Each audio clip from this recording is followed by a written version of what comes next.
Yo, Saturday edition, post game live on location. But we got to get into a lot of things, man. We're going to be talking about the latest Knicks rumors, the latest Knicks draft news, and best player available versus need. What should be the draft strategy? Let's get into it.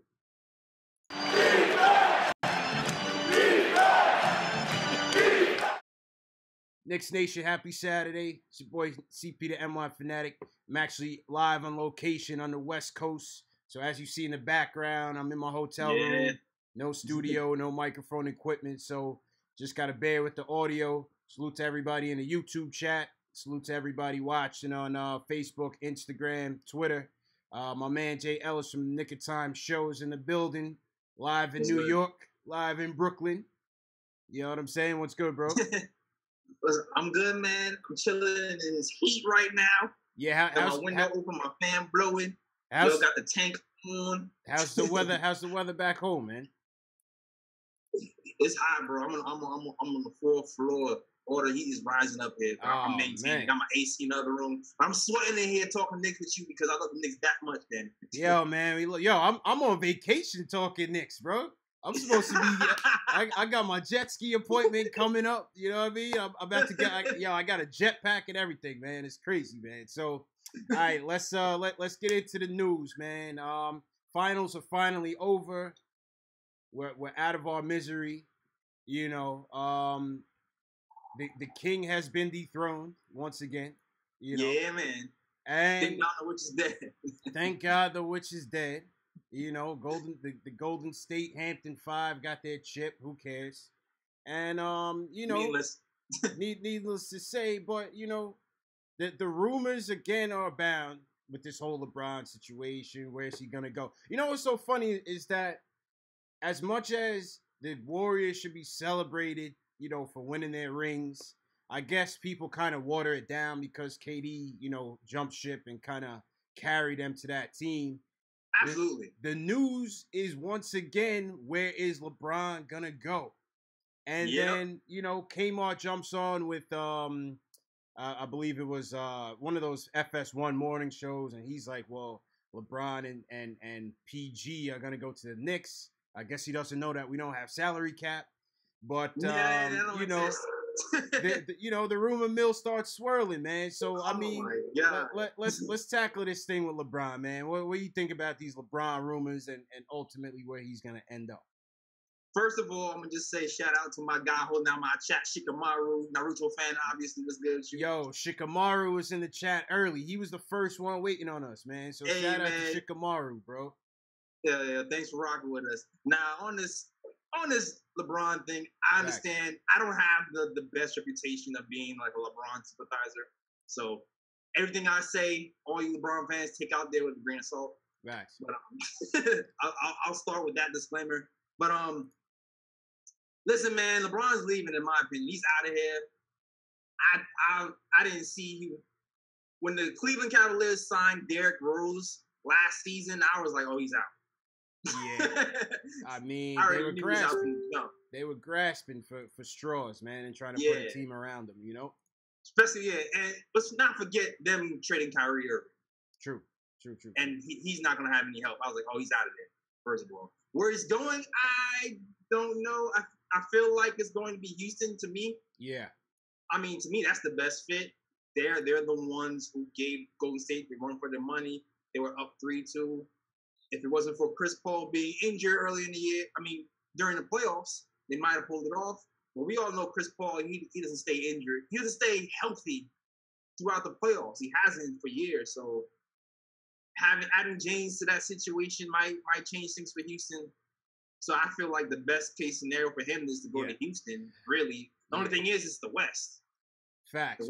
But if they get past, I mean, all they got to do is just get past the Warriors. The championship is theirs. So, I mean, it really wouldn't matter. You know what I'm saying? It really wouldn't matter. It really wouldn't matter. But circling that back to the Knicks, obviously it's a pipe dream. You know, the only way it could even be thought is if your boy Canner opts out. But as we see on the share here, Canda's the biggest cheerleader for this dude. Whose man's is this, man? Whose man's is this, man? Whose man's is this? If you follow on Kyle Pass, whose man's is that, man? Get him a shirt. Bruh, this guy Canna, I don't know whether to laugh, be pissed off. I don't know either, man. I don't know how to feel. Like, what is this? With the constant recruitment of LeBron. I don't know, man. That's just. I think he's just trolling, man. Because if you look at the tweet right before that, he has a broom out. Yeah, and then right after he posts the broom, then he posts this picture. So I think I don't know, man. I think he's just messing with anybody, bro. I don't know. I think he just likes messing with people. Yeah, I think that's all it is, man. I think that's all it is. Canada just having a good time, but he need to opt out. But yeah, you know what I'm saying? He needs to comply and save us some money. That's still my guy. I'm not gonna say all that, but I feel you. I understand the benefits, but still. Nah, he needs to. Canada needs to go, man. He needs to go for real. But all right, let's get to the next one, man. You know, because obviously LeBron is just that's just a pipe dream. But I think he's still. You know what? Boston is a possibility. I think H-Town is a possibility. Think so? I think I wouldn't put nothing past Danny Ainge, man. He's the executive of the decade. You know what I'm saying? I'll tell you this: if Boston makes a trade or tries to sign LeBron, Kyrie is out of there. But he's definitely going to the Knicks. He's definitely going to the Knicks. Yo, just move your camera down a little bit, like a little. Okay. Hold on.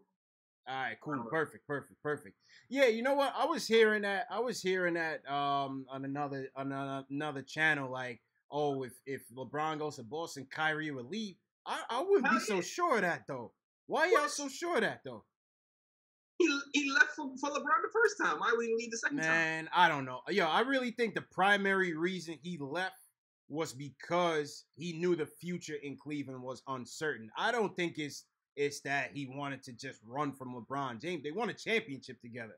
I mean, yeah. You know, I know egos clash and players clash, but I wouldn't think if LeBron... You want to tell me if Boston signed LeBron James and had the easiest route to the finals and a team that could legitimately beat the Warriors, you think Kyrie Irving be like, trade me to the Knicks? I'm saying, I mean, you don't even have to say that. He'd be like, yo, I'm out in a year anyway. But I'm just saying, I don't know. I kind of find like there's a trend with young players. Yeah. Even if you take basketball out of it, you just talk about everyday life shit.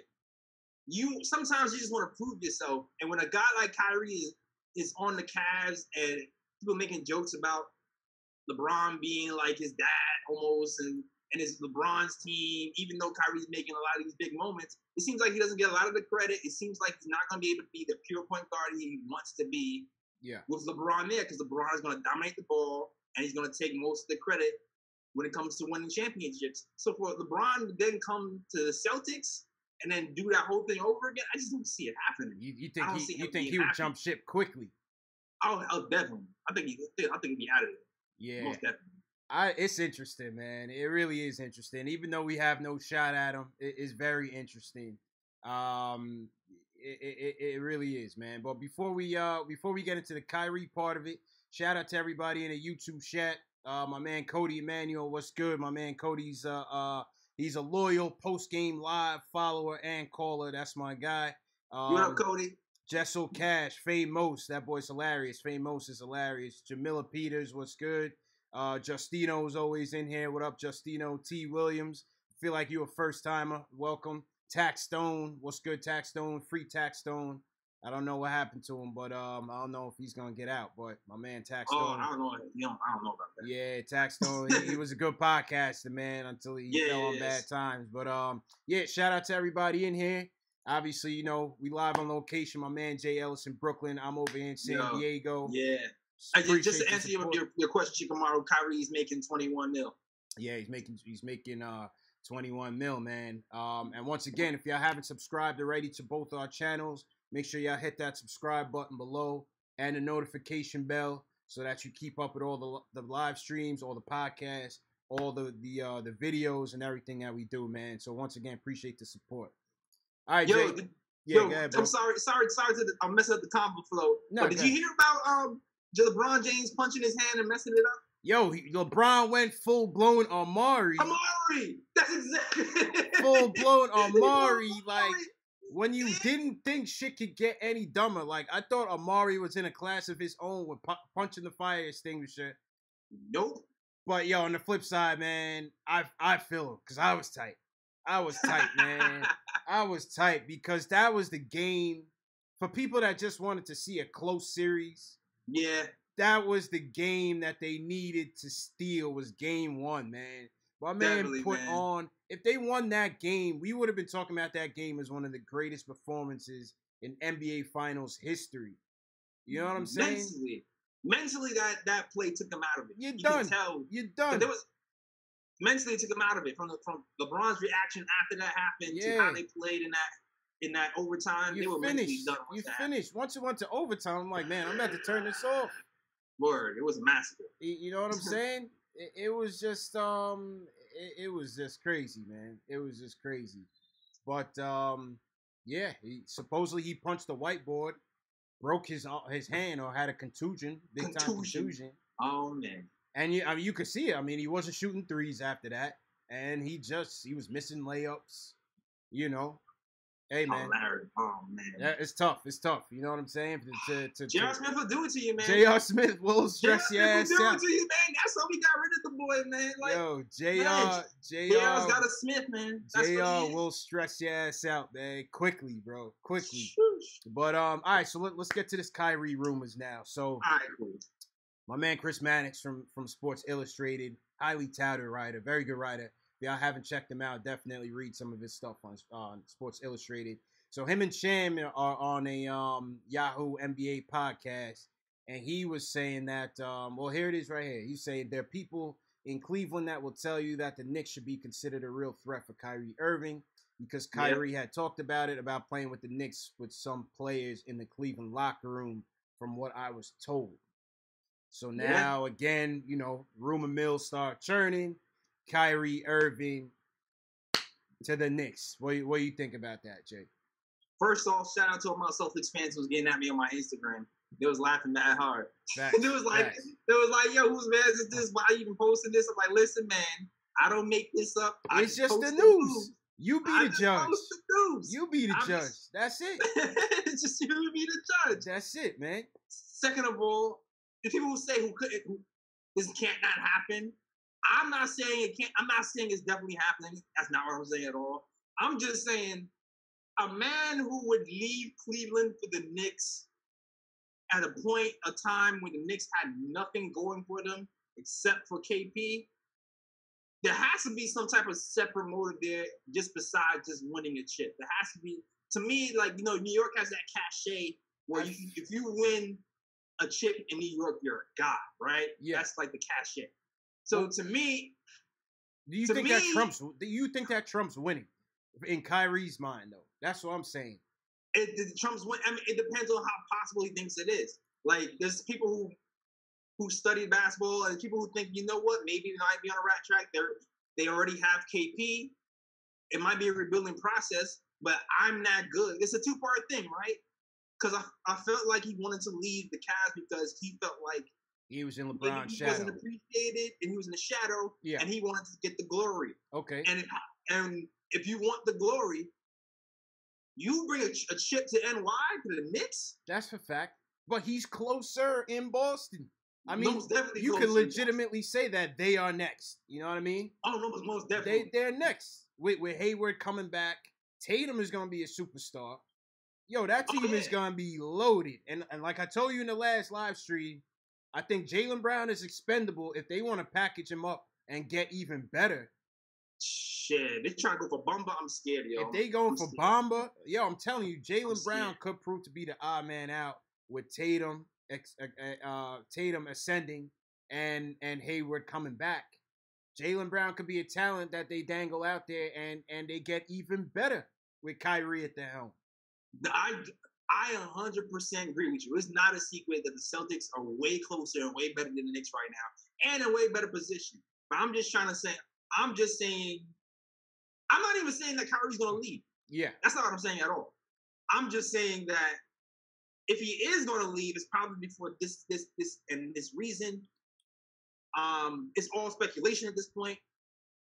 I think there's a chance. I don't know if it's a big chance, but I'm just saying if he can want the Knicks at his lowest point, then there's a chance. That's all I'm saying. If he can want us when we don't have shit, yes, then he's a keeper. There's a chance because something's going on in his mind. He's either like that.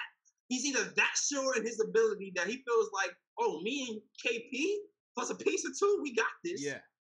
You know what I'm saying? Nah, I hear you. I can have it all. Because, he's young. He's not 30, 28, twilight of his career. This guy is young. He's under 26 years old. Nah, that's true. That's true. He got time. All right. So we unpacked whether or not there's a shot, right? And for everybody in the chat, give me a percentage. What do you think the percentage is of the Knicks actually signing Kyrie in 2019? Percentage, that's a good question. Percentage-wise. Give me a percentage what you think.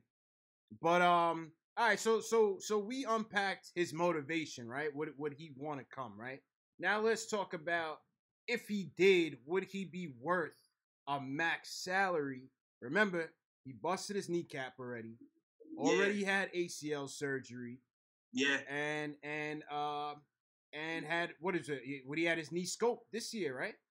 Yeah, he had knee scope, but I think he had like some screws in his knees that caused an infection because he wasn't supposed to be out for as long as he was. For some arthroscopic surgery, which I think he had. I mean, that seems like it's more, a routine thing, and you come back in a couple of weeks. But for him to be shut down, and that's his third knee surgery, is that a typical Knicks move? Remember the Amari situation.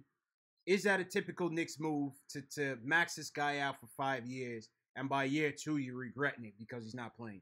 That's definitely a typical Knicks move. I'm definitely have my eye on the Boston situation this year to see if he's how he healthy plays or not through the whole year. Luckily we have a whole other season to evaluate. You know what I'm saying? Facts. Because I don't think it's like, to be honest. I'm not a doctor. I think whatever, once his knee clears up, I think it'll be fine. I don't think it's anything crazy like, what Marcus Cousins is going through. But that to me is like, whoa. Yeah, with the Achilles. Boogie with the Achilles is a bit scarier for sure. Yeah. Kyrie, I feel like he has a whole lot better shot of recovering and being 100% in the future. Yeah. So, you monitor that with this season, and I'm talking like we have Kyrie in the bag, which we don't. But if I'm the Knicks, right, you monitor what happens. You go for it, and then if it's good for 2019, then you make the offer. Yeah, listen, man. A Kyrie, Frank, Porzingis, whoever we draft in between this lottery and the next. Yeah. That could be the start of something, man. That could be the start. It's a gamble. It's a gamble. Is it a gamble? For that much mileage, he's gonna be coming in 2019. Remember, he came in at 19, right? 1 year out off of Duke, where he didn't even play most of the year. He was already hurt. All right? That's true. So he's coming in at 26, but it's not like your average college player 26. That's already, a good half of your prime of mileage. You know what I'm saying? You say he's an old 26. That's what you said. That's an old 26 already coming off of a deep playoff run for Boston if he stays healthy all next season.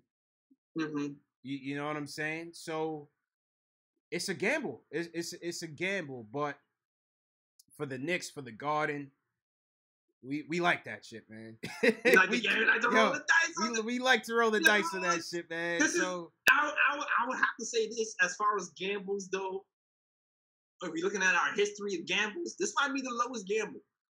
Yeah, like Amari was like a ridiculous, Amari was ridiculous. My man was like, yo, you can't even get insurance on this. And my man Dolan was like, cool, where do I sign? 5-year max amount with no insurance. Max. And doctors saying I wouldn't do it. Bro, it was... Remember, Phoenix, doctor was like, I would not do that. And Phoenix was like, we ain't doing it. And then he came to the Knicks. And the Knicks was like, we desperate. Let's do it. I think at the time of the Amari situation, I believe it was only us and the Hawks that was even willing to give him the max deal. You know what I'm saying? And I know like it was like him and Joe Johnson. It was angling. Once LeBron had ditched everybody, it was like, all right, can we get Amari and Joe Johnson? I'm just like, yo, no, no, no Joe Johnson, man. No Joe Johnson. I was Big shot anti-Joe Johnson, man. Big time. Big I time. actually ended up liking Amari once he got here, though. He has like a New York heart. I did, man. I definitely did. He had a good first year, half a year. And, D'Antoni ran him into the ground 7 seconds or less, basically. And Melo came in, and everything was destroyed from there. So, yeah, man. You know, salute to Amari. And, I mean, yeah. If not Kyrie, though, I mean, I know we got our eyes on other free agents. We got Kawhi, we got Clay, we got, Clay, yeah. I feel like Clay he's soaking up that California sunshine, boy. He don't care what he making. Yeah. Clay's chilling. I feel like Clay will really just take the vet minimum just to chill, shoot jumpers. He would. Yo, he's a beast, man. Klay Thompson, man. He's would, man. He'd be nice over here. That boy, I mean, people talk about how Draymond is the glue. I think Clay is the glue. You know what I'm saying? Draymond is the glue. He's like the point guard. But I think Clay, man, he's a beast, boy. I think they share it, man. I think they share that responsibility sometimes. Because there's definitely been times where I've seen Clay bail them out a lot. And there's been times where I've seen Draymond shut somebody down so hard that it just disrupts their whole game. So, Facts. That's why they are who they are. Yeah, but man. If not Kyrie, I still might like Leonard, yo. Kawhi Leonard. We'll see how his injuries go this year. Let's see. Let's see, man. Shout out to everybody in the chat. Let us know your thoughts on the Kyrie situation. Is it worth the risk to offer him the max deal to try to bring him here? If you knew that you had a legitimate shot at Kyrie Irving, is it worth the risk? And would you offer him a max deal given the injury history and where the Knicks are going? Leave a comment below. And let's get that debate going. Word. Shout out to Shikamaru again, holding down the chat from Australia. My man Shikamaru, all the way from the land down under, supporting, man. That's what's up, man. That's what's up. Shout out Clone Jutsu over here, Shikamaru. Let's go.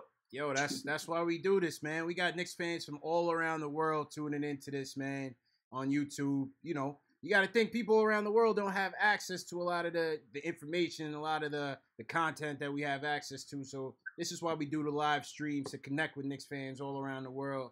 And, this is why I'm doing this on my vacation, man. Yeah, man, you look rested, man. You look mad relaxed. Yo, I got like 7 hours of sleep last night, man. Had some good tacos out here in San Diego. About to get my jet ski on in a little bit.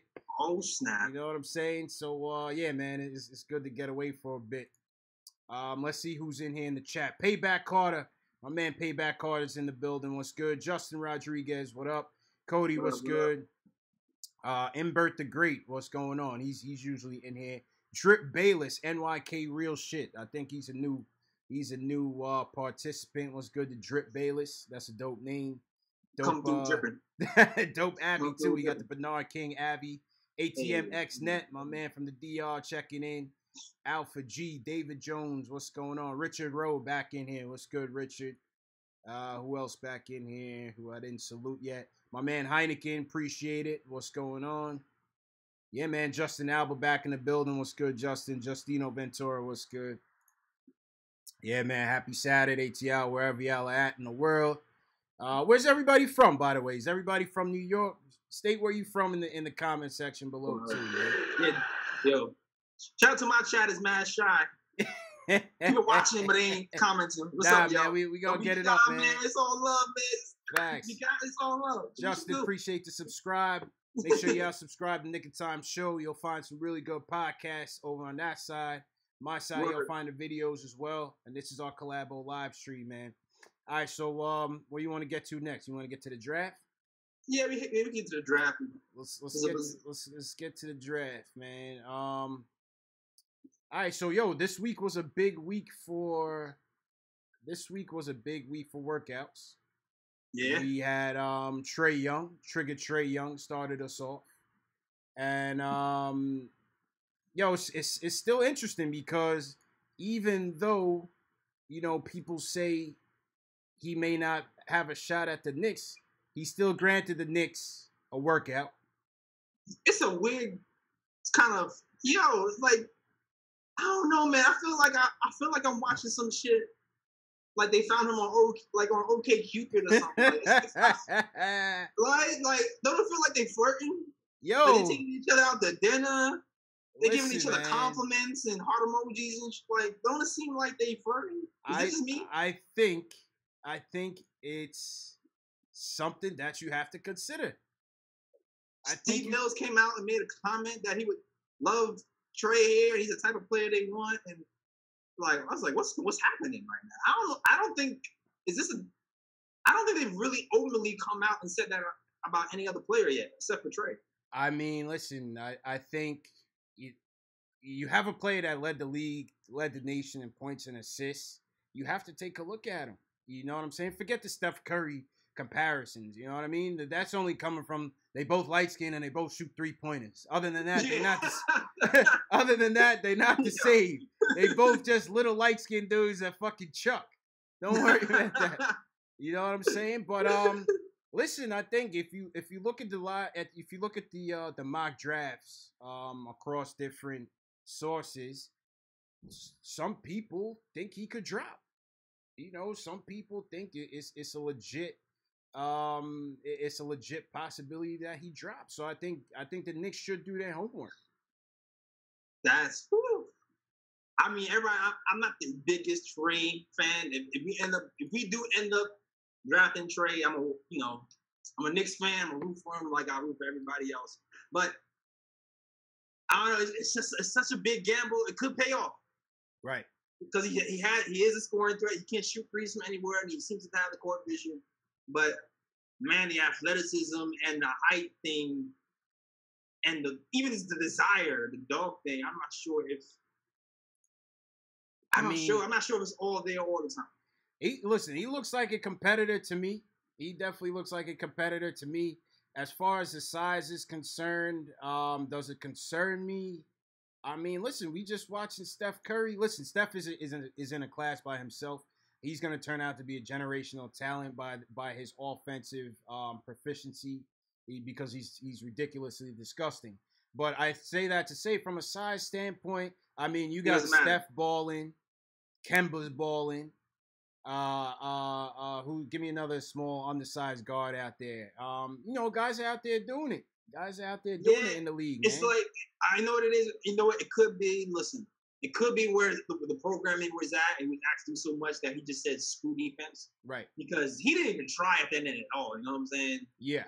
He didn't even give a damn. So maybe he can be motivated here. I know Fizdale gets him. He's gonna make him play. That's for damn sure. But that concerns me a lot. When you don't even try, when you just kind of like whatever. Yeah. That concerns me because I've gone through Derrick Rose doing that. I've gone through mad NY point guards. Every point guard blowing by them for years and years and years and years on end. So when I think about Trae Young doing the same thing, it just makes me pull out my hair. That's why I wanted Frank.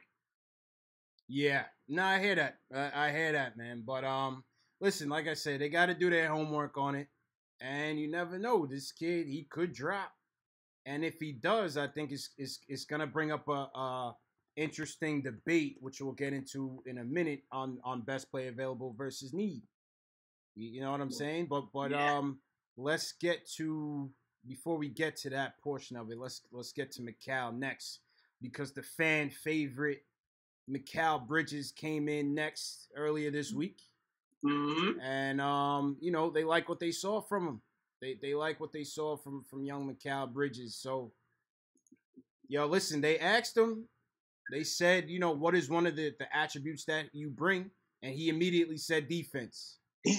Defense. You know what I'm saying? That's what I like to hear.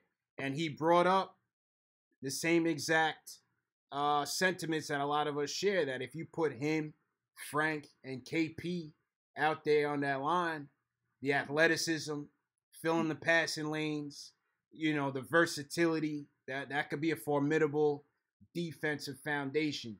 What do you think? Yeah, most definitely. That could be a top defensive team in the league with those three alone. Most definitely. You definitely can see the potential with Mikal. Mikal is the safest pick. Yeah. Really. Mikal is the safest pick. If you get Mikal, I feel like there's not going to be any letdown. He's going to hit you. He's going to give you the three. He's going to give you the defense. Will it be a superstar? He might be a little too passive to be that. Maybe, or maybe maybe you can develop it like Kawhi, because Kawhi had the reputation of being passive until he developed it. But he's the safest pick. He is. I think he is a safe pick if that's what you want to go for. You know what I'm saying? Is that what we want to go for? I don't know. I mean, listen, we can't go wrong. You try to swing for a little homer or a little, and maybe go for a Miles or whoever, or Knox, or I don't know.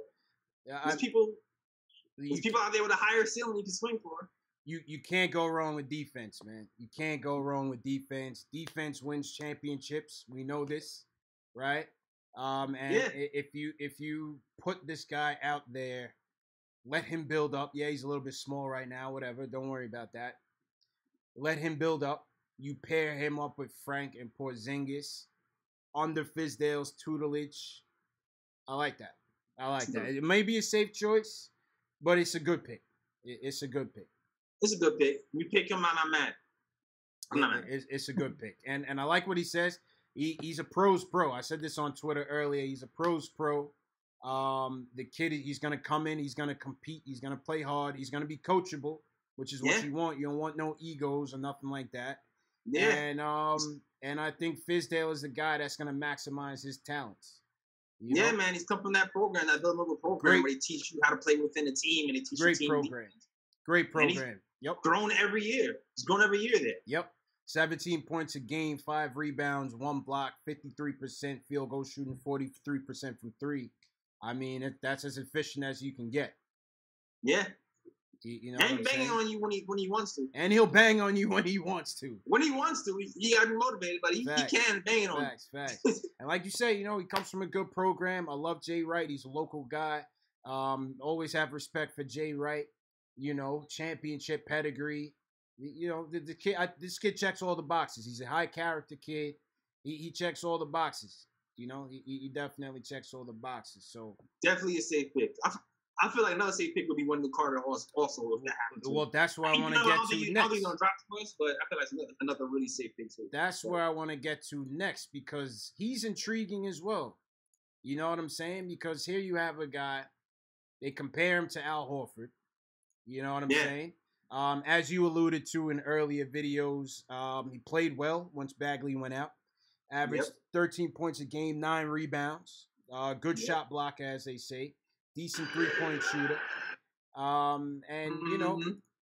And so he's intriguing. So what's your take on Carter? Because I think a lot of people like him too, next to Mikal Bridges. I hear a lot of people highly touting Wendell Carter. Yeah, I feel like he's starting to gain a little bit of steam on like who people like and don't like. I like Carter, like you said. I feel like the biggest thing with Carter is he can play with KP, give you offense and defense. You know what I'm saying? Take a little bit of pressure off of having KP play all the defense. Right. And he can actually post up sometimes, and he can run through the offense. Run the offense through him sometimes if KP is out, like he did with when Bagley was out. So that's the biggest thing I like about Carter. And he just he just has all the intangibles, man.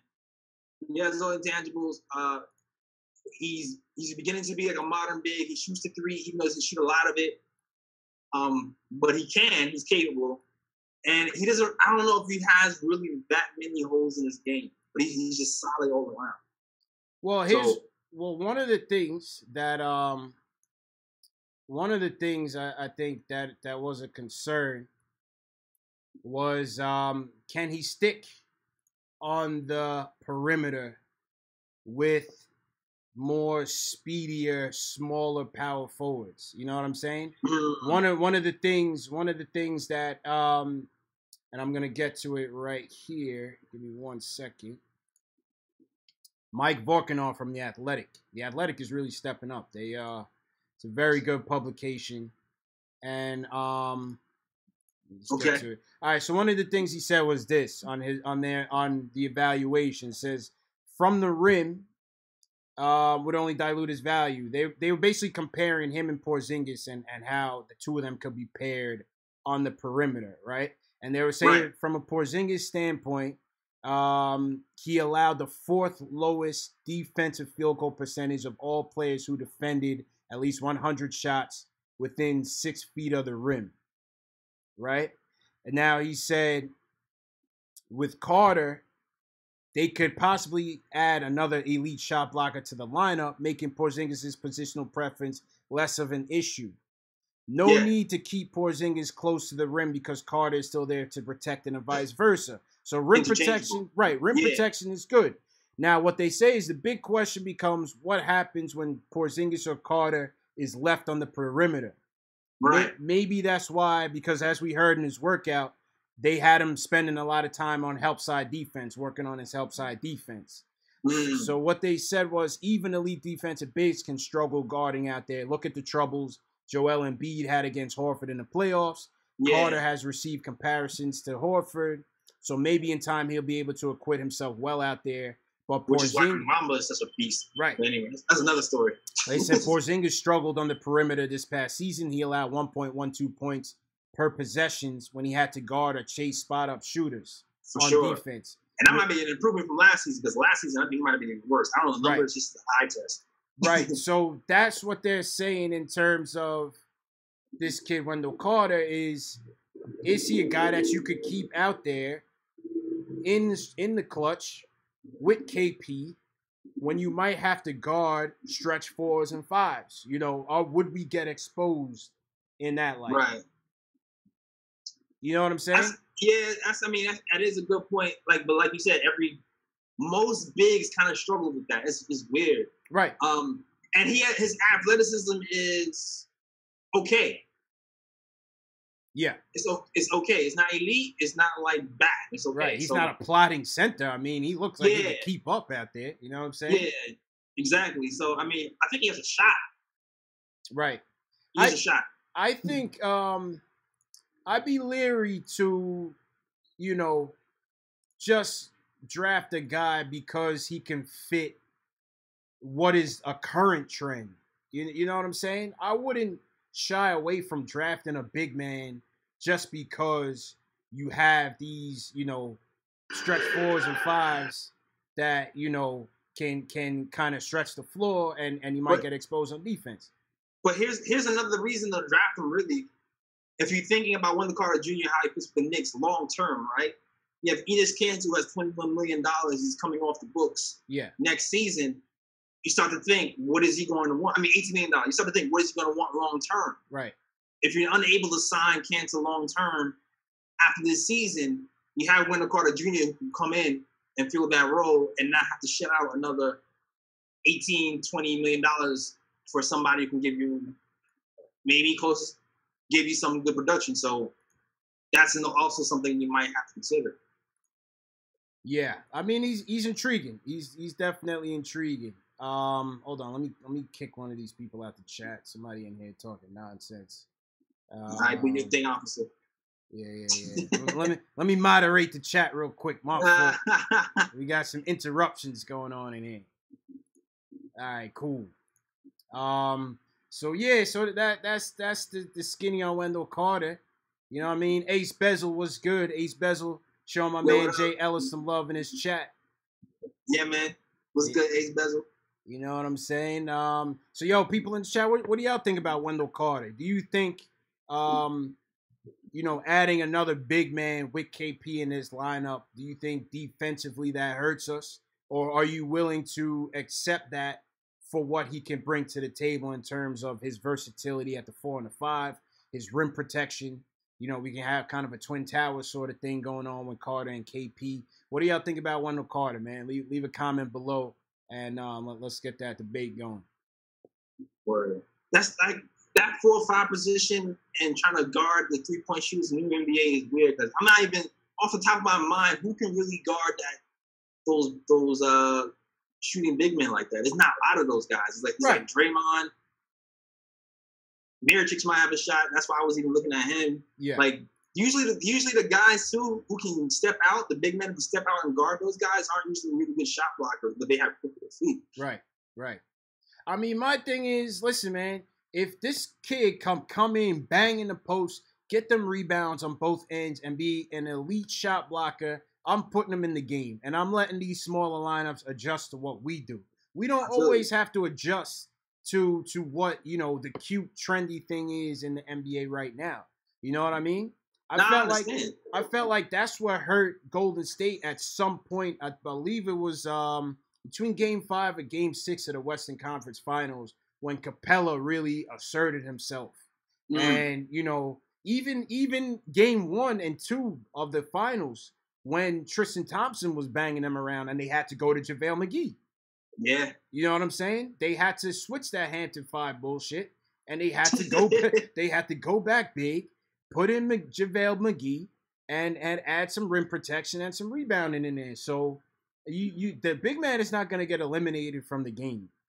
You know what I'm saying? You just have to have one that's good enough that won't expose you too much on the defensive end. You got to be decent. You got to be decent. You got to be adequate. That's it. That's it, man. So, let's see what happens there. But that's Wendell Carter Jr. A lot of people think he'll get picked between 6 to 9. Between Orlando, Chicago, Cleveland, and the Knicks. I think that's his range there. So most obviously the Knicks brought him in. So they brought in Trey, McCall, Wendell Carter. Now also yesterday, the Knicks took a look at the Knicks sent some representation to go see young Michael Porter Jr. Yeah, man. The enigma of the draft, if you will. Mystery. The mystery of the draft. What's good with this kid's back? Guy, man? What's up with his back? What's up with his defense? Bruh. I don't listen, man. Michael Porter Jr., Jay, what do you think? Amazing talent and gamble. It's a gamble. It's funny. Like, it's a gamble, man. Like the back thing is weird. If he slips to the Knicks, though, he might be worth taking a shot on. But it's Michael Porter Jr., man. Listen, I like what he does offensively. I kind of feel like his defense goes under the radar. You know what I mean? Like as good as he is offensively, I don't think anybody really calls him out on the cupcake defense. Is it just me? I mean, we haven't really seen, the most of what he could do. You know That's what I'm saying? True. In fairness to him, we haven't really seen the most of what he could do. That's true too. He's only played a couple of games. Right, he's only played a couple of games. Kody in the chat said he had a good pro day yesterday.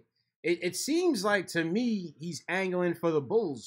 He's doing his pro day in Chicago. In Chicago, yeah. He's doing his physical through the Bulls, and then they'll share it with whatever team he wants. So it seems like him and the Bulls got something going. I don't know. Am I drawing too much from that or what? Nah, they definitely googly-eying over there, man.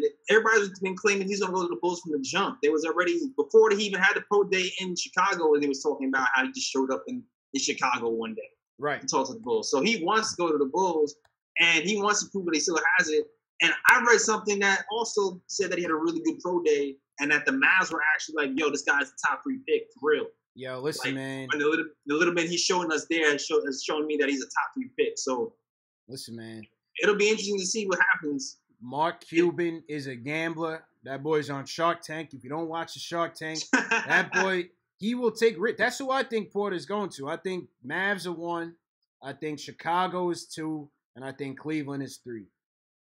I think I wouldn't be surprised if all the way up at 4, Mark Cuban says, give me this kid. Real talk. I think Mark Cuban will take the gamble on him. So him over Bamba? Yes. I think Mark Cuban would absolutely, as the next face of the franchise when Dirk leaves. I think Mark is thinking MPJ. So MPJ, you think they end up trying to trade Barnes? Hell yeah, hell yeah. Harrison Barnes, he had a decent year this year, but he did. Yeah, Harrison Barnes ain't selling tickets. Shooting threes, yeah. Harrison Barnes ain't selling tickets, man. That's gonna be Michael Porter Jr., man. Now, you're right about that. He's definitely right about that. He has that cachet. He seems to have that little swag like I am the man already. Yeah. He's hardly played the game, so I can imagine that. If he came to the Knicks, he probably would sell out the Garden. Yeah, but he's also ready for that spotlight for defense too, because he doesn't like to play defense. So Fizz would have to fix that for sure. Yeah, Fizz would have to fix that. But I mean, it's very interesting with this kid because even with Woj has him dropping a 15 to the Wizards. That's wild. That's wild. But you trust Woj, you know what I mean? Woj has he has receipts. You know what I mean? Rose he's a reliable source. He's not just a clickbait guy. You know that is the most trusted source I go to for anything. So if he says 15, that means, did he see the medical records? Because it's all probably based on medical records at that point. Because if he had a good pro day and he has bad medical records, that's the only reason I can see him sticking to 15. If that back injury is worse than what we think of. Yeah. What we think. And I heard he's only releasing the medical records to every other team too. And it's almost kind of weird that he hasn't released them already. So like how he's being real selective with who he's giving the medical records to. Like how confident are you? Like I'm good. I'm like, yo, I don't care. Hey, look. Right. You know what I'm saying? Like it's like on Trump, oh, my tax returns are good. Look at my tax. Like I don't care. Look. Like I don't gotta hide it. You know what I'm saying? Like just look. So I mean, why is he hiding the medical? I don't know. It's speculation.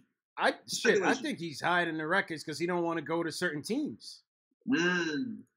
You know what I'm saying? I think he hiding the records because he don't want to go to certain teams. He's just trying to go to Chicago. Yeah, I think so, man. I think so. You know what I'm saying? So he's an interesting guy, man. It's gonna be interesting to see what happens with this kid. You know most definitely. Saying? If he drops to the Knicks, that might have to be something we have to do. That's the question. Everybody in the comments, if MPJ is there at 9, let's say at 9 you got the option of Michael Porter Jr. and Mikal Bridges. Who you taking? Who you taking? Leave it in the comments. Who you taking? Chat. Man? Let us know. Leave it in the chat, man. Let us know. If it come down to Mikal Bridges and Michael Porter Jr., who do y'all want, man? Who you got? Who you got? Who you got? Yo, I'm rolling the dice with this kid, man. I'm rolling it. Listen, like I said, the Mikal, again, defense. That is who we are, right? That is who we are.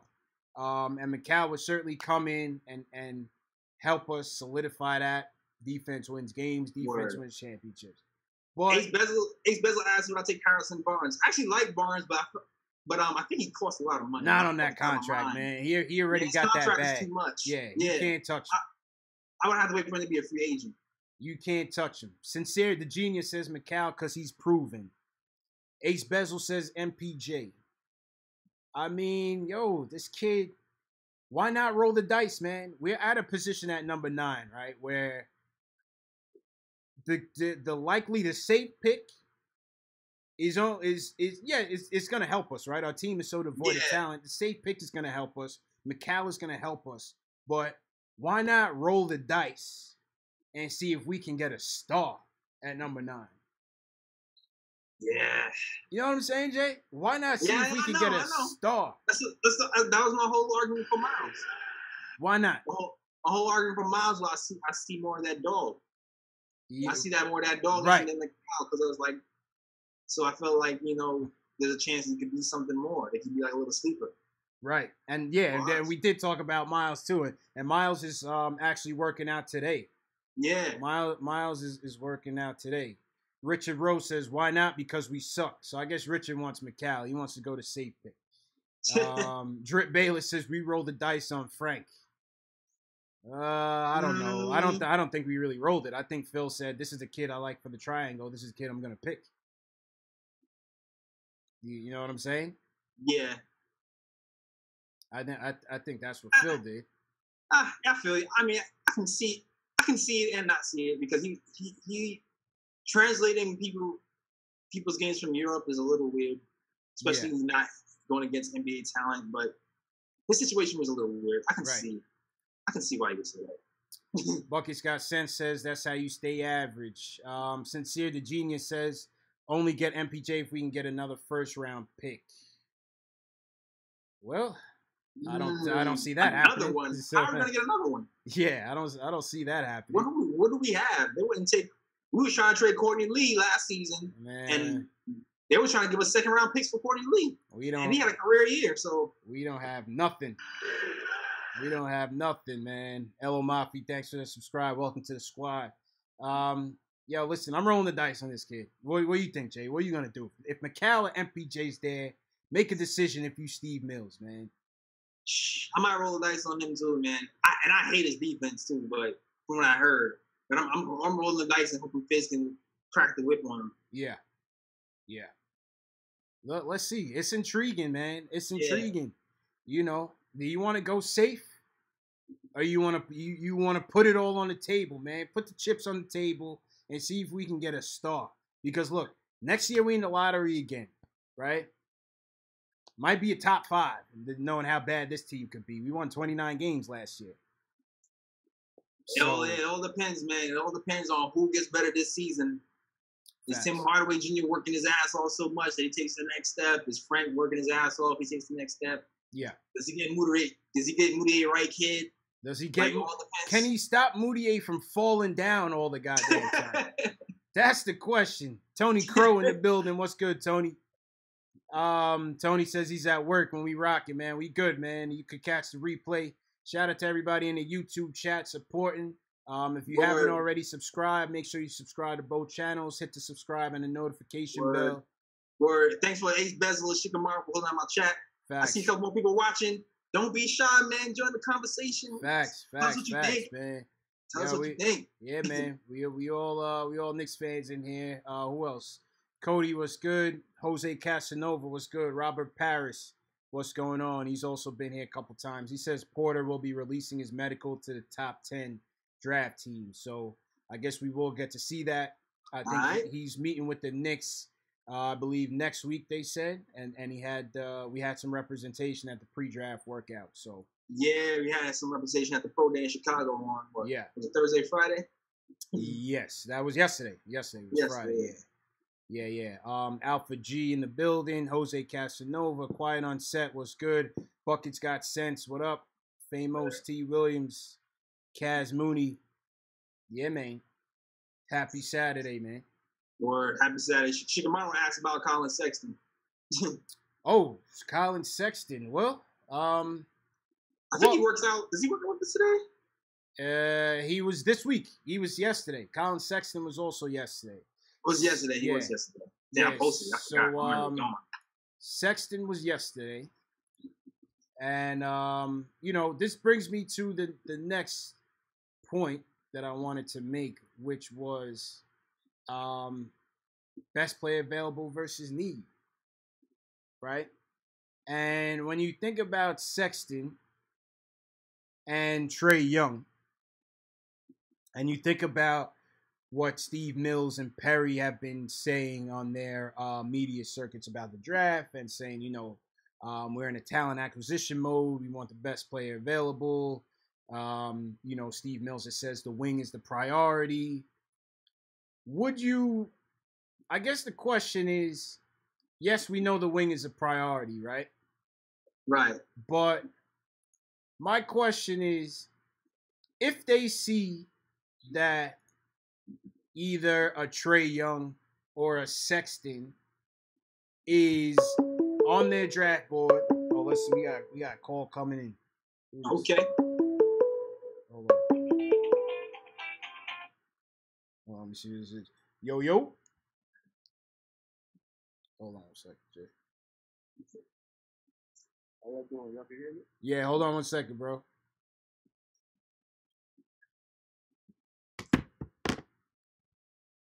Got me setting up my makeshift studio in here. Yo, you can hear me? Oh, you go? Yeah, I can hear you. All right, hold on, bro. Yeah. Yo, what up? Yo, all right, go ahead, bro. Yo, who this? Yo, what up, man? It's J-Dawg, man. How y'all? J-Dawg, what's good, bro? How's everything, man? Happy Saturday. Everything cool, man. I'm at work right now, too. Just a little noisy and shit. Yeah, it's all good, man. Try to talk a little bit louder, too. Okay, I got you. Now, I just had a question, man. Yeah. For who's projected out of all of these sites from 9 through, say, 12 or 13. Yeah. How important do y'all think another pick between those are? Would you be willing to give up next year's first-round pick to Philly for the 10th pick if it was available?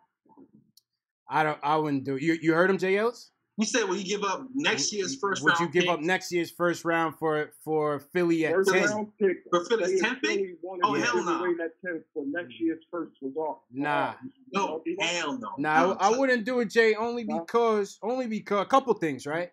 I wouldn't do it because, number one, we're going to be bad next year. More than likely, right? Fizdale may get us another, we won 29 games last year. Fizdale may get us another, say, 8 to 10 plus, based on his coaching ability and these guys playing over their heads. But without KP, realistically, we're not going to win that many games more than last year, right? So we're looking at... If we're around the same thing, we still might land around where we land now. Yeah, but you got to think... Depending on... Go ahead. Who's left, does it count if who's left in the draft on the board? Say that one more time? Say it's MPJ. Yeah. Mikal Bridges, Wendell Carter, Miles Bridges, say all of them are there at 9, and we pick one, and then the rest of them are there at 10. Yeah. Would that be worth giving up that pick for y'all? I wouldn't do it. If you could get Mikal and Wendell Carter in this draft? I don't think I would do it. I'm only trying to trade up if it's in like top 5, man. I wouldn't do it. You need a for sure thing. Impact for sure thing. I would only do it if it's at the top of the draft. I understand the allure of getting 2 picks, though. All right. Yo, J-Dawg, appreciate the call, man. Make sure you call back in another stream next week or so. No doubt, brother. All right, respect, man. Thanks for the call. Yeah, you was able to hear him okay, right, J. Ellis? Yeah, I mean, I understand the Lord getting 2 picks for sure. Yeah. But it's just considering that we're not, like you said, considering not going to have KP next season, we could potentially be even higher next season. We could be top 5 next season. I'm not giving that up.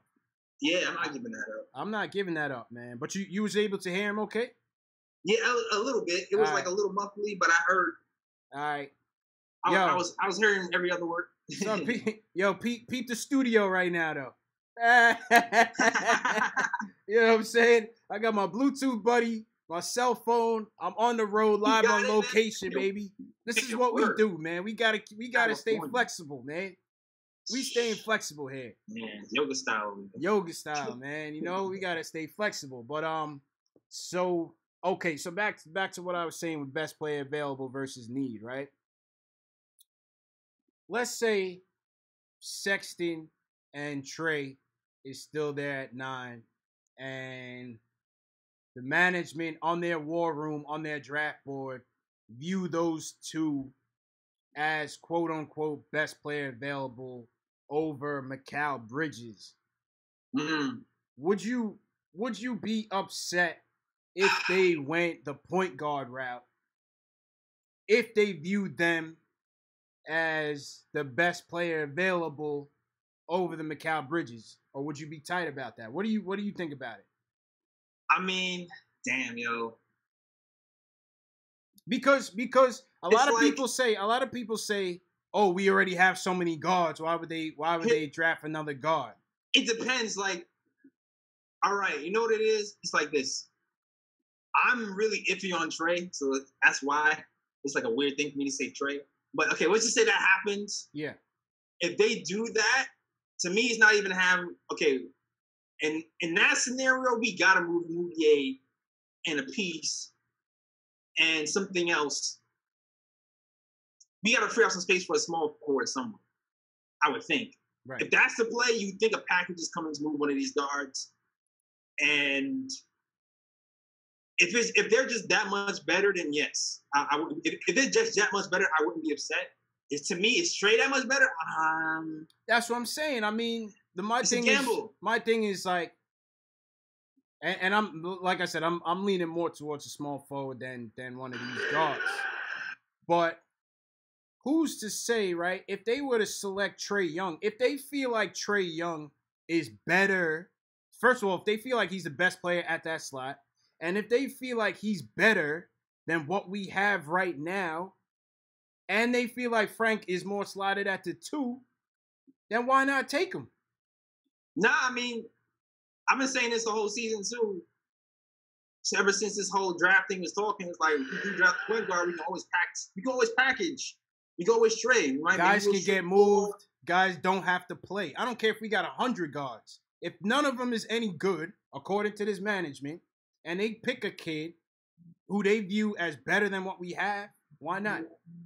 I mean, even Walt Frazier was kind of like bugging on our point guards. Right. Right. You know what I'm saying? So to answer your question, it wouldn't be a big deal if we had a bunch of point guards as long as we move one of them. Right. Or 2 of them. For a piece we need. Right. Yo. Yo, turn your radio down, bro. Turn your volume down. Okay. All right, yeah, who this? Oh, yeah, this Dajuan, man. I'm from the Brick City, but I'm down in North Carolina now. But Dajuan representing Newark. What's good, bro? Feels good. What's going on? Chilling, man. Out, right? Yeah. I know we put a lot of hype in all these other point guards, but have you ever watched Cartwright from Providence? No, Cartwright from Providence. Give me his name. We could pull him up on the NBADraft.net. What's his name? Yeah, that's his. I mean, that's his last name, Cartwright. I watched him because I'm a St. John's fan, but I know for a fact this guy. Oh man, what position does he play? He got passing. He shoots well. I mean, I think put too much into all these other point guards, and I don't think we need a small forward when we got Dotson right there, man. Dotson, we need to let him prove himself before we just go out on a limb and get another small forwards, you know? Yeah, but here's the thing, Dotson's a shooting guard. Yeah, Dotson is a shooting guard though. Yeah, but you can still use him in the 3. You know what I'm saying? That's a running. That'd be a running 5 right there. You know. Selectively, I think you could probably use Dotson selectively. You know, if you run in a 3-guard lineup, but I wouldn't put him as a 3. You know, regularly. I wouldn't do that. I wouldn't do that. That's just my thought on it. But like I said, look at Cartwright, man. Well, give me his first name. If you watching on the chat, on YouTube? Yeah, I'm looking. I'm on YouTube. Yeah. Type his name into the chat, and then we could pull him up. Okay. What position does he play? What position does he play? Soccer point guard. Point guard. Oh, he's a point guard. Okay. Yeah. All right, cool. Yeah, put his name in the chat, and we'll take a look at it. Most definitely. All right, thanks. All right, man. Appreciate the call, bro. Word. Yo. Yeah. Shout out to Blue Lightning GT on my chat. He says, Young and Frank, possibly our version of Stephen Clay. Of course, they need development, a sharpshooter, and a 3-and-D player. Word. So all right, so back to this debate on the best player available versus need. How would you feel about it? Best player. I mean, like they said, if there's a player that's so much better than everybody else on the squad, that's going to be like an impact player, that's going to change the complexion of our team, then you got to take him. Is Trae Young that player? I don't know. I can't say yes or no. You know what I'm saying? I cannot say yes or no. All I'm saying is it's a possibility that he could be there at 9, and it's a possibility that they could take him. Definitely. You know, because I just feel like at times, are we overrating what we have at the guard position? Like I said, I don't care if we got 100 point guards. If none of them is any good, then take the kid. I mean, we got Moutier, who none of us really have that much faith in, right? Really, but we have Frank, who's a defensive specialist. His offense is coming along, but he's like 2 or 3 years away, so we have no idea what he's going to be. Yeah. They have Trey Burke, who had a really good 20 games last season, where when he started, he averaged 18 and 9 or something around like.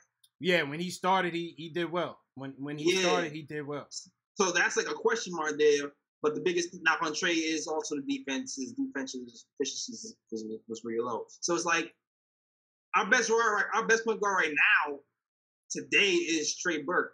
And it's like, all right, you matched him up versus Trae Young. Then it's like, what do we have right now? Right. Trae Young might have a better 3-point shot long term. Definitely, Joe. That was one of the knocks on Burke was that he was a highly efficient pick and roll point guard on the mid range, but his 3-point shooting wasn't where I guess analysts thought it should have been last year. So maybe can we that's look that up? What was his 3-point percentage last year? Let's look it up. Give me 1 second here. Yo, shout out to everybody in the chat. In the meantime, thanks for supporting. Happy Saturday. If you haven't already subscribed, make sure you hit that subscribe button. This is Post Game Live. Me and my man Jay Ellis from the Nick of Time show. Been doing these live streams, and we will be doing it after every game and after every major event. Yes, sir. Leading up to the draft as well. Yes, sir. Well, shout out to my chat too. I see the numbers are growing. Don't be shy. Yeah, your chat, we lit, man. We growing, man. Don't be shy, man. Talk. I see Blue Lightning is getting in there. Thanks, Blue. Thank you, Drip Bayless. I see you. All right, let's good, Drip Bayless. Let's get in here. Drip Bayless in there. Alex H says Moutier's a bum. Burke is a good backup. And that's what I'm saying. I view Trey Burke as a backup point guard. You know, on a good team, he's a backup point guard. So I really want to see what he does all year, yo. Yeah, like I want to see if because 18-9 in that short stint he did is a pretty fucking good point guard.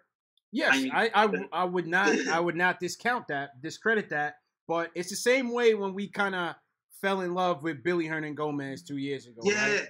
You gotta see long term. Right. How's it gonna go long term? Right. And Allah Wise, shout out Allah Wise in the chat because we kind of got into that last week. And it's like, to his point, are we overrating these players because it's all we have to look at right now? You know what I'm saying? And they're doing good. They're doing good because we have no other options. Right.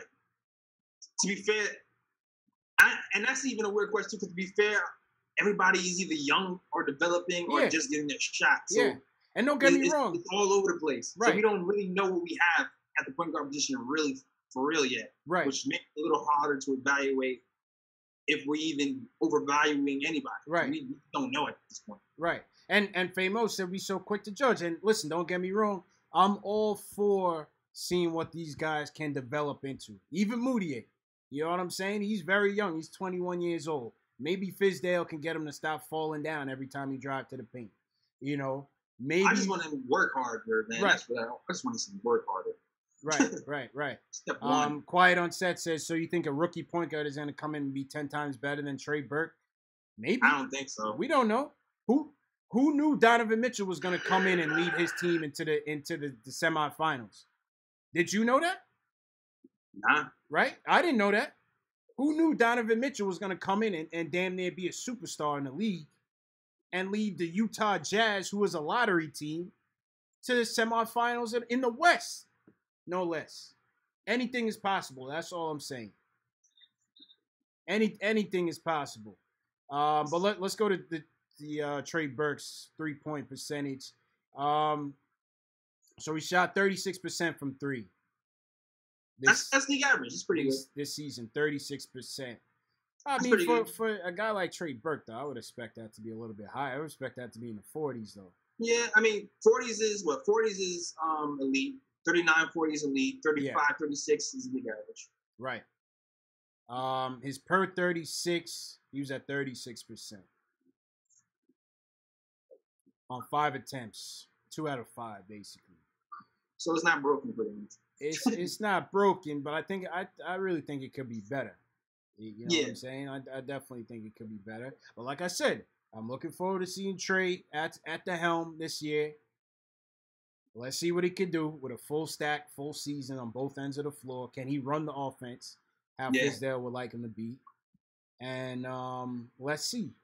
You know what I'm saying? But again, it's just an interesting debate, right? I mean, if they view Trae Young in that light, are they wrong for taking him? I guess that's my question. It's a gamble, man. Like, you're not wrong for taking him because he led the but led the nation in scoring and assists. So something is there. Right. It's just what translates to the NBA. I guess that's the real question. What translates? And I have no idea. But there's been people who led in threes before they got here and led in scoring, and they get here and they don't average 10 points a game. Right. Not to say that's going to happen in trade. That's not what I'm saying. But when you take into account that plus his size, plus lack of athleticism, I think that's the scary part to me. He doesn't have anything else to fall back on if his offense doesn't click. Yeah. And I think that's what scares me about him the most. It's interesting debate, man. It's very interesting. And then we still got the Frank question, right? What is Frank gonna be? Right? Everybody's asking, is he gonna be the one? Is he gonna be the two? Is he gonna get better in those offensive areas? I don't know.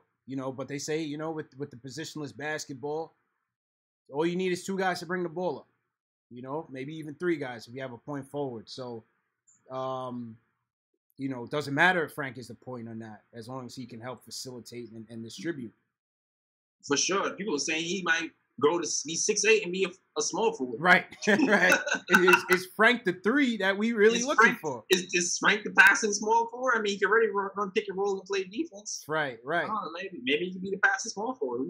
One thing for sure, you absolutely need his defense out there. Most definitely. But again, and this is the question I continue to ask with the Frank situation is what happens with Timmy? Are we going to go with a 3-guard lineup? Because everybody speaks of Frank as if he's automatically a starter on this team. But if he's not the point guard, where do you put him? You know what I'm saying? Man. This team is built weird, bro. This team is built really weird. It's going to be until he can establish himself at some point or another at a solidified position. Management has to make a move too, yo. Management has to make a move sometime, get rid of some of these guards too. Right. Conquer Fitness says who's going to score at a high level. That's why you need Timmy in there right now. Yeah. Right? Justin Rodriguez says Tim Hardaway Jr. can come off the bench.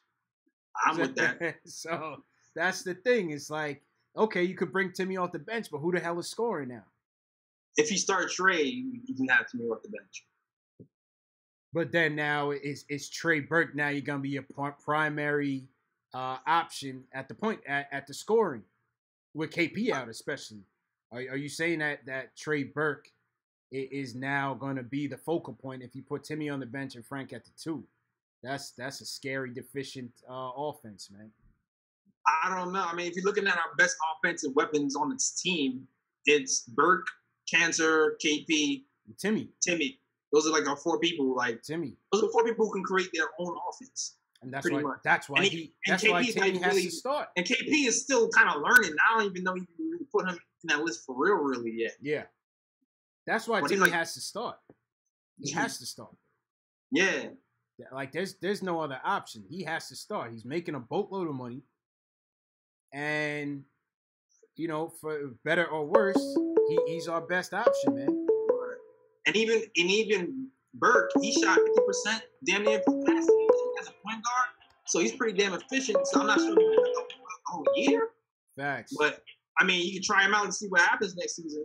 True indeed. If he's still that proficient. Yo. Yo, guys, this is Kody from the chat. What's up, chat? Cody, what's good, my dude? I was waiting to hear from you, man. What's going on? Yeah, man. No, I agree with you guys, bro. I think next year, it's a no-brainer. Timmy and Burke have to carry the offensive load, and they got to average nearly 20 points a game. I mean, Timmy has to be an all-star caliber player for us to even have a chance. Yep. Not being blown up by 20 points a night. Has to. Definitely has to. I agree with you, man. I'm just saying. I know Trey Burke is only got a sample size from Trey, but we got to roll the dice on him since he showed something at the end of last season. I feel like we don't have a choice, really. No, we don't. I think ideally you want for Trey and Timmy to be your 6th and 7th man on the bench. But just for next year, just because we're surviving next year, they gotta play. They gotta play like 30 minutes, and you gotta find a way to get. And this is my argument for making Frank into like a point forward, because you gotta get him at least 20, 30 minutes a night next year. just because for him to kind of get used to it. But yeah, they got to play. I mean, you got. Listen, we're gonna lose a lot next year, but we don't want to stick up joint. You know what I mean? So we might as well try to figure it out somewhere. So would you go with a 3-guard lineup? Would you go with Trey, Timmy, and Frank? I mean, because you almost have to, right? I mean, what other combination can you have? I don't mind. I don't mind a lineup with Dotson and Frank two coming on the bench. I mean, that would be. We didn't see a lot of that this year, so it's kind of tough. That would be nice. Dotson and Frank coming off the bench would be nice from a defensive standpoint. Absolutely. Yeah. But I mean, remember for that 1 or 2 games, Frank and Moutier also played really well. So Frank, Moutier, Dotson might be a good because you're looking at 6'5", 6'6", 6'7", almost. Yeah. Yeah. That's also and those guys are tall, big, and you can hide Moutier if you have Frank and Dotson on the court as well. Facts. Right, because then you know if he laughs, that's okay because Dotson will probably guard his best man and Frank will guard his. So I think Fizdale has a lot more combination that he can play with than I think than Hornacek played with. Guys, last one I want to make is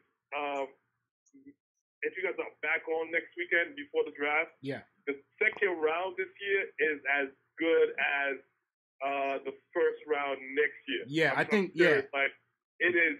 I think a lot of people are going to fall this year. I think guys who you think were like late 20s might be like early 30s this year in the draft. Yeah. So I'm hoping that we spend some time next week talking about the second round, just because listen. A couple of weeks ago I was trying to get Lee for a first round pick. But I don't mind getting Lee for Philly's 2 second-round picks, like 37 and 38. I think those guys are going to be, you know, if we have 36, 37, 38, I'll take that. I'll take that anytime. I think, I think Philly could use Lee. They could use another vet. And they do have a bevy of second-round picks. I think that could be an interesting trade scenario. Jay Ellis, let's definitely, for next week's stream, let's focus on the second round. And we'll do our final mock draft, and we'll focus on the second round as well for that number 36. Kody, appreciate it, man. I don't know if you saw my video. I featured Kody in my Michael Porter Jr. video. I'll put that up there for people who haven't seen it. But Kody came out with a scenario that could land us Michael Porter Jr.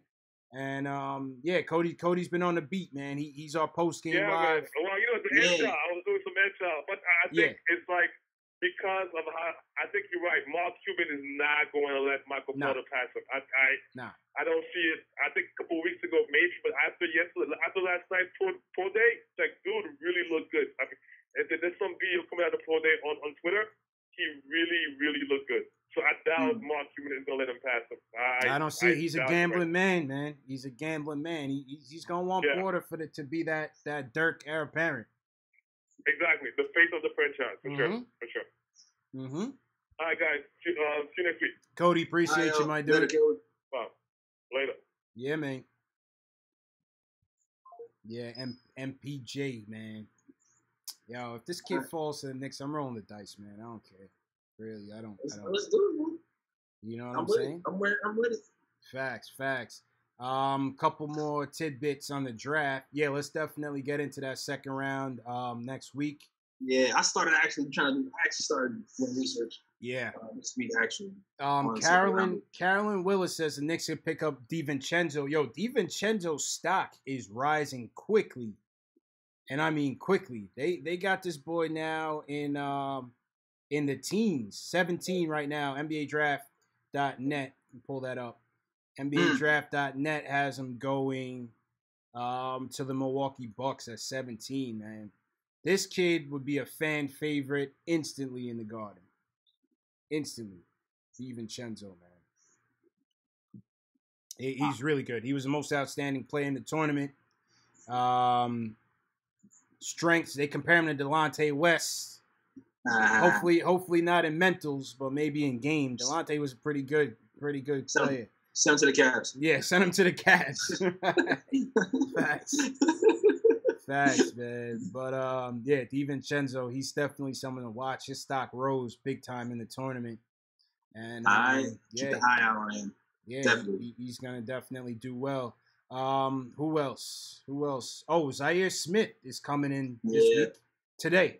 So today we got Kevin Knox. We got Kevin Knox coming in this week. We got Zaire. Kevin Knox not coming in today? I think he's coming today. That's what I meant. I meant to say today. Yeah. So we got Zaire Smith. We got Kevin Knox. We got Miles Bridges coming in as well. Yeah. So it's heating up. It's heating up. A lot of people like Zaire Smith. At the 3 though, but he was listed. He's a 2. He was listed at 6'2" at the combine. 6'2". Yeah, he's short. He's not. I mean, he's taller than me because I'm not in the 6s at all. Yeah. But basketball wise, he's short for a 3. But maybe they're thinking his athleticism and his 45-inch vert can kind of make up for it. That's the only thing I can think.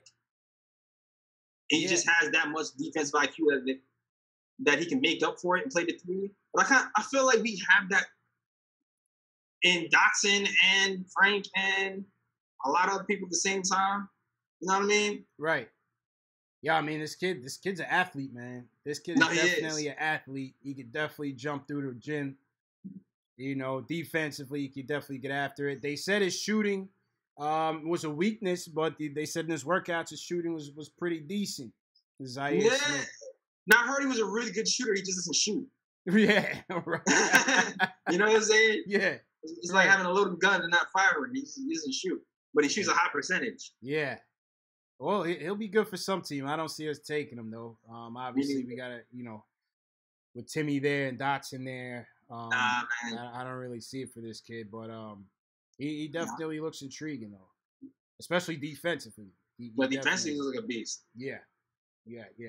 Original Great Minds, welcome to the chat. He says Sexton and McCall. I'm definitely going McCall. Brian Williford said Zaire Smith is another Shannon Brown. He definitely reminds me of that type. Mm. You know what I'm saying? I'll take that. Michael Parker, what's going on? Michael Parker in the building. But yeah, man. That's the skinny. So we got Miles, we got Zaire, and we got Kevin Knox. We also got Hamidou Diallo today. NY Nika for life. What's going on? Yeah. Did we cover everything? Yeah, I'm pretty sure, man. Yo, what time is it in New York, man? It's gotta be 12, 1, 2. It's about to be 2 o'clock. It's at 2 o'clock. Yeah, it's about 2 o'clock right now. Oh shit! So we did about an hour and a half. Yeah, not bad. Okay, not bad. So once again, shout out to everybody in the chat. Appreciate the support. Make sure y'all hit the subscribe button and the notification bell. Thanks for everybody that called in. Thanks for everybody in the chat. Alpha G, L, Famous, Buckets Got Sense, Kody, thanks for calling. Richard Rowe, always appreciate it. Quiet on Set, K-Cool, what's good? Jose Casanova, appreciate it. Ennis Turan, what's good? Chris Carby, appreciate it. Ala Wise, always appreciated. Yeah, man, yo, live on location, like I said. I'm not even in the studio, but I brought the studio with me. You know what I'm saying? I got Jay Ellis on the other side. You know, that's just how we got to do. I'm on vacation, but it's necessary, man. We got the draft coming up. Number 9 pick, number 36 pick. Finals is over. Now we got to think about our path to the finals. You know what I'm saying, Jay? Word. Path to the finals. Let's get it. It starts today. It starts today. The path to the finals starts today, baby. Let's go. Let's go. Get the draft going. Let's pick the next guy for our team. Gonna be the big team. Let's do it. Let's get it. It starts today. Facts. Yeah. So next chat will definitely be next Saturday, right? Next Saturday is the 14th. So we'll get into it next Saturday. We'll talk about some second round picks. I'll try to see if we can get another guest on, maybe from another Knicks podcast as well. Somebody in our circle. See if we can get somebody else on and to share their thoughts. We're gonna get that 3-screen? That 3-screen. We're gonna get that 3-screen popping. Oh, y'all don't even know about 3-screen. Yeah. We got some tricks. We got some tricks up our sleeves. So I'll be back in the studio next week. We'll get some more live callers. And yeah, man, that's the story. Jay, go ahead and plug the podcast and your social media channels. Word. So I'm starting to upload all the podcasts to the YouTube channel. So even though it's kind of behind, still upload all the podcasts. So check out my YouTube for some podcasts. Also, if you want all the podcasts, all up-to-date stuff, SoundCloud.com/The Nick of Time Show. Hit that up. And yeah, that's it. Shout out to everybody on my chat. Drip Bayless, NYK. Ace Bezel, Shikamaru from Australia, man. Checking in from Australia, he probably baby. Right now because it's probably like 4 a.m. now. Facts. Blue Lightning GT. Thanks for rocking with me, y'all. All y'all subscribe. I'm trying to build this up, and I'm gonna try to even get y'all some even more crazy YouTube content. Everything's in the work. It's coming together. That's it, man. That's it. And yeah, you know where to catch me, man. Knicks Fan TV, all social media: Facebook, Instagram, Twitter, YouTube. Make sure you hit that subscribe button if you haven't already subscribed. Hit that notification bell. And yeah, we'll see y'all next Saturday. Yeah, that's it, man. Famous, man. Study up. Take your finals, man, and stay in school, man. Yeah, a la wise, we'll be at the draft. People is asking about the draft. More than likely, I haven't decided if I'm going to be at the actual draft of Barclays or I'm going to be at the watch party at MSG. I kind of like the watch party a little bit better because it's just all Knicks fans. So more than likely, I'll be at MSG. But by next Saturday, I'll have the full draft plan set out. So if anybody's going to be in the area and y'all want to link up, y'all want to record for my vlog, for the podcast, y'all want to get on the live stream, we're going to be doing a lot of that during the draft. So we'll definitely have the details for you next week. Yeah, man. Yeah, man. That's the word, people. Yo, have a good Saturday. Enjoy the rest of your weekend. Enjoy the great weather, if it's great weather wherever you at.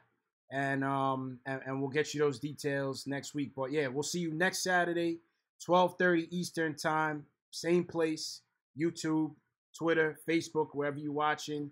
We on all those platforms, man. So definitely appreciate the support. Peace.